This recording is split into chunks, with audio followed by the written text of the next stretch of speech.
Parmi les souverains belges, Baudouin Ier est celui qui a sans doute été le plus adulé.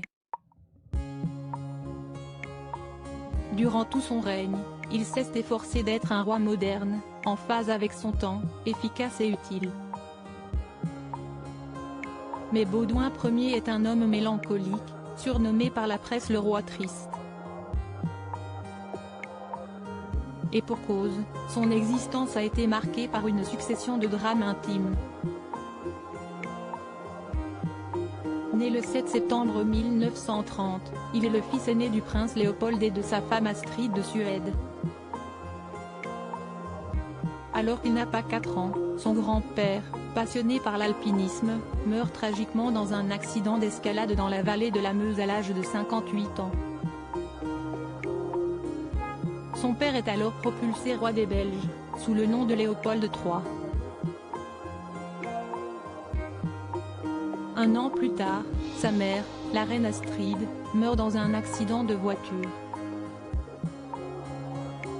À 10 ans seulement, la Seconde Guerre mondiale éclate et le petit prince va connaître l'exode.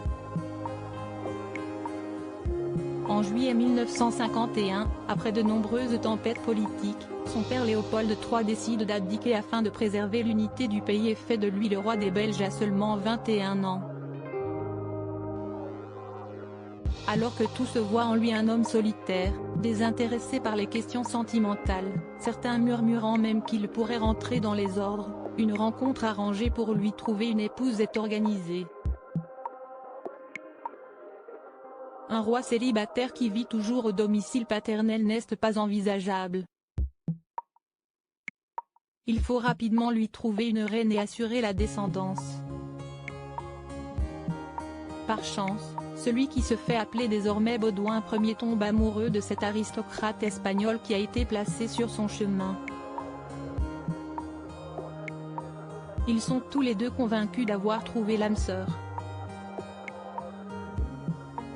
En septembre 1960, les fiançailles du roi des Belges et de Fabiola de Moraille-Aragon sont annoncées. 2 mois plus tard, les noces sont célébrées en la cathédrale Saint-Michel et Gudule de Bruxelles, et retransmises pour la première fois en Eurovision.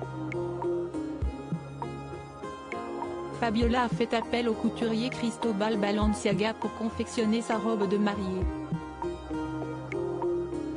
Le prince triste a retrouvé le sourire, et le couple écrira l'une des plus belles histoires d'amour du XXe siècle. 50 ans de Johnny Hallyday, coup de foudre d'Emmanuel et Brigitte Macron. Les 30 événements qui ont marqué 1993 Baudouin Ier et Fabiola face à l'impossibilité d'avoir un enfant mais en privé, les drames intimes se succèdent à nouveau pour Baudouin Ier. Le roi et sa femme bien-aimée échouent à fonder une famille. Les fausses couches et grossesses extra-utérines enchaînent, toujours plus douloureuses, au fil des ans. Mais jamais ils ne feront une croix sur leur couple et leur amour. Le futur de la couronne s'incarne alors en la personne du prince Philippe, le fils d'Albert, le frère de Baudouin. Le couple prendra le jeune homme sous son aile, et le considérera comme son fils. Mais une fois encore le drame frappe à la porte quand un 31 juillet 1993, Baudouin Ier meurt tragiquement d'un arrêt cardiaque à l'âge de 62 ans.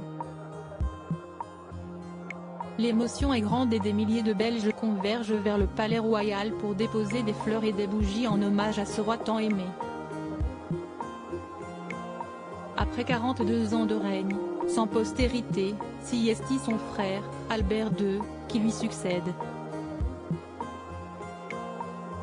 Il abdiquera en 2013 en faveur de son fils Philippe, l'actuel roi des Belges.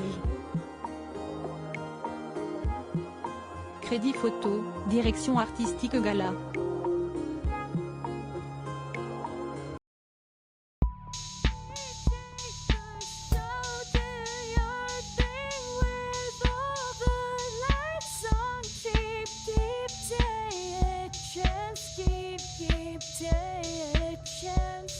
You